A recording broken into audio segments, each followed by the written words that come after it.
A young priestess approaches the guild attendant, expressing her desire to become an adventurer. The attendant provides her with a porcelain rank tag, signifying the lowest rank for beginners.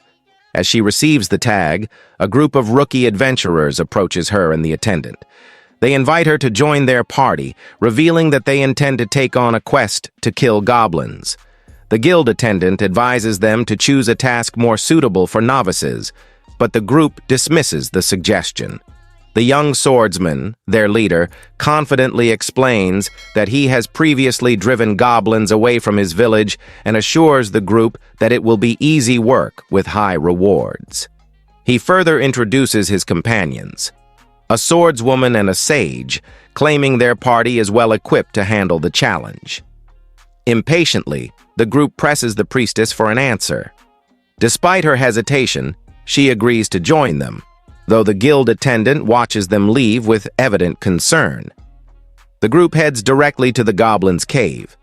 Along the way, the young leader admits that they couldn't afford potions or better weapons due to a lack of funds. This revelation unsettles the priestess, and she nervously questions whether they might be in over their heads. However, the others laugh off her concerns, teasing her for being overly cautious. Their doubts quickly materialize when goblins ambush the group.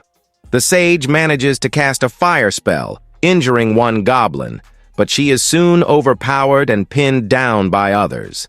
As the goblins attempt to assault her, the priestess desperately intervenes, using her holy staff to fend them off temporarily. Meanwhile, the swordsman charges into the fray, swinging his blade wildly. Despite his efforts, the goblins prove to be stronger and more coordinated than anticipated. One goblin counters his attack, stabbing him in the midsection with a knife. As the tide of the battle turns grim, the swordswoman realizes the fight is all but lost, leaving the party in dire straits. The swordswoman, despite her injuries, attempts to protect the priestess and the sage by urging them to flee. However, she is soon overwhelmed by the goblins, who assault her brutally. Witnessing this, the young priestess collapses into tears, apologizing to the swordswoman over and over before attempting to escape with the sage. Their efforts to flee are in vain as the goblins quickly catch up. An arrow strikes the priestess, and the goblins seize the sage, dragging her away. They turn their gaze to the priestess, filled with malevolent intent.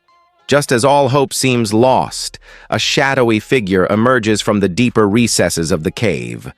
The figure swiftly dispatches the goblins attacking the priestess, slicing through them with precise, brutal efficiency. Introducing himself as the Goblin Slayer, he learns that she is a novice adventurer. Without hesitation, he eliminates the remaining goblins with calculated strikes. Turning his attention to the sage, who is gravely injured and poisoned, the Goblin Slayer listens as she pleads for a merciful death. The priestess, however, begs him to save her, insisting she can heal the sage using one of her 3 miracles, a divine gift unique to priestesses. The Goblin Slayer, assessing the situation, declares it too late and grants the sage a swift end. With the priestess still reeling, the Goblin Slayer leads her deeper into the cave. He instructs her to use her light magic to blind the approaching goblin leader. As the light spell detonates, the goblin leader is momentarily disoriented, giving the Goblin Slayer the opening to kill him. He ignites the leader's corpse and hurls it toward the advancing goblins, causing chaos in their ranks. Continuing their journey, the duo discovers a goblin attempting to assault the swordswoman. The Goblin Slayer kills the creature without hesitation, then methodically hunts down and kills the remaining goblins, including their young. The priestess, shaken but resolute, witnesses the grim efficiency with which he executes his work.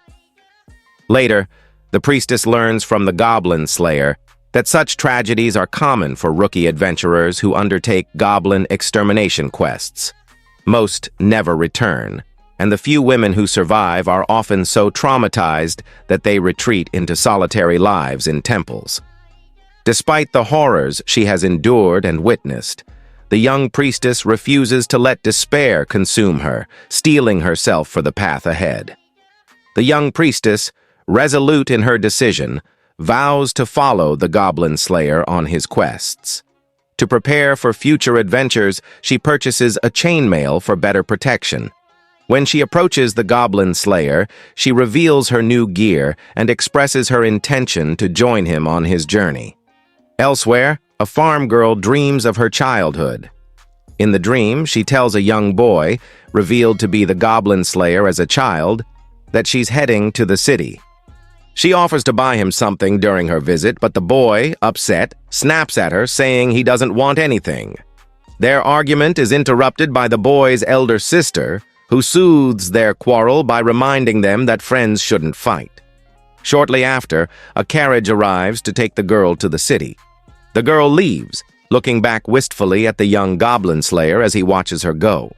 She awakens abruptly from the dream, filled with regret that she never apologized for leaving him behind. Later that morning, the farm girl dresses and heads out to the fields, where she finds the Goblin Slayer conducting his routine checks. He inspects the ground for goblin tracks and examines the fence for signs of tampering. Satisfied that everything is in order, he moves on. The farm girl teases him, saying he doesn't need to be so meticulous. She then informs him that her uncle is awake and asks if she should prepare breakfast. He agrees. The two share breakfast with her uncle, during which the Goblin Slayer pays his rent for the month. The uncle remarks that he's paying far more than necessary, but the Goblin Slayer explains that his recent quests have been numerous and profitable, as many have requested his help to eliminate goblins. He mentions that he will soon return to the guild to find more quests. Hearing this, the farm girl offers to accompany him as she plans to sell farm produce at the market. Her uncle, however, watches the Goblin Slayer leave with the girl, his expression marked by quiet disapproval.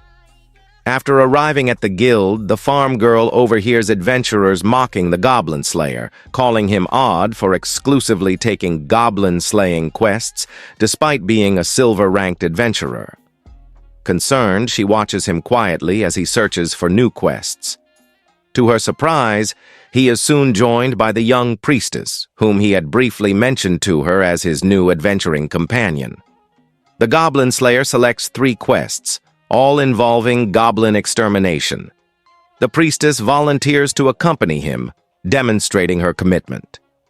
Before leaving, the Goblin Slayer approaches the farm girl and informs her that he will be away for several days. She nods and waits for him patiently, though her uncle later confronts her about this devotion. He warns her that the Goblin Slayer's obsession with killing goblins stems from a tragic event in his past and insists that she would be better off forgetting him. However, the farm girl firmly assures her uncle that the Goblin Slayer will always return and that she is willing to wait for him, no matter what. Meanwhile, the Goblin Slayer and the priestess embark on their mission. They track down goblins hiding in an abandoned structure. The Goblin Slayer uses fiery arrows and gasoline to set the hideout ablaze, effectively trapping the goblins inside. He instructs the priestess to use her magic to reinforce the barrier, ensuring none escape. Though she follows his command, she is visibly shaken by the sight of the goblins' torment. Overwhelmed by their agony, she tearfully prays for rain, hoping to extinguish the flames. Unmoved, the Goblin Slayer methodically eliminates the remaining goblins with his sword. When the priestess questions his extreme tactics, such as using fire, poison, and explosives, he remains silent. In his mind, he recalls the horrifying memory of his childhood, the day goblins attacked his village. Hidden in a wardrobe, he had watched helplessly as the goblins murdered his family and assaulted his sister. Despite the priestess's growing unease, the Goblin Slayer completes the mission without hesitation. The Goblin Slayer and the young priestess return to the guild after completing their mission. The guild attendant, relieved to see the Goblin Slayer unharmed, greets him warmly. Later, when the Goblin Slayer returns home, the farm girl is overjoyed to see him safe. She eagerly offers to prepare a meal for him, and he accepts. At the guild, a high elf strolls through the halls, drawing the attention of adventurers who speculate about her purpose there. She approaches the guild attendant and inquires about an adventurer named Orpold. The attendant, puzzled, replies that she knows no one by that name. A dwarf steps forward and corrects the elf, stating that they are looking for someone called Beard Cutter. The guild attendant remains confused, saying she doesn't recognize that name either. A lizardman joins them and politely apologizes for his companion's mistakes. He clarifies that they are searching for the Goblin Slayer. Just then, the Goblin Slayer enters the guild, asking if someone mentioned goblins. The guild attendant points him out to the trio, and they realize he is the adventurer they have been seeking. Observing the group, the guild attendant notes how unusual they are, a party comprised of an elf and a dwarf, traditionally ancestral enemies, alongside a rare lizard man. The young priestess arrives in time to witness the strange group asking for a meeting with the Goblin Slayer. Concerned, she attempts to follow him, but he advises her against it. The Goblin Slayer heads into a meeting room with the odd trio. While he is occupied, a group of new adventurers approaches the priestess. They urge her to reconsider working with the Goblin Slayer, warning her about his peculiar and ruthless methods. She firmly refuses their advice. At that moment, a sorceress joins the conversation, sharing a peculiar story. She recounts how the Goblin Slayer once approached her with an unusual request to procure an ancient scroll. The sorceress, curious, questions the priestess about why she chooses to remain in a party with him. The priestess listens quietly, her resolve unshaken despite the skepticism surrounding her companion. The sorceress suggests that the priestess could use her powers for fighting more formidable monsters than goblins, hinting at the potential she might be wasting. Meanwhile, in the meeting room, the odd party explains to the Goblin Slayer why they sought him out. They propose that he assist them in defeating the Demon Lord's army. However, the Goblin Slayer curtly replies that he has no interest in the Demon Lord or anything other than killing goblins. The elf grows visibly frustrated at his indifference, but the lizard man quickly intervenes to de-escalate the situation. He explains that their primary reason for seeking him was to eliminate a nest of goblins attacking an elven village. The lizard man adds that the goblins have already captured the sister of their client, and an adventurer sent to rescue her has gone missing. The odd party also reveals that they are silver-ranked adventurers, just like him, and that they were specifically instructed to assist him on this mission. Hearing this, the Goblin Slayer promptly agrees to take up the quest, surprising the elf with his enthusiasm. He informs the guild attendant of his decision, and the young priestess overhears. She immediately volunteers to join him, only to learn that the odd party will also be accompanying them. The group sets out on their journey, and, after some travel, stops to camp for the night. The elf shares her travel rations, and the dwarf offers his fire wine.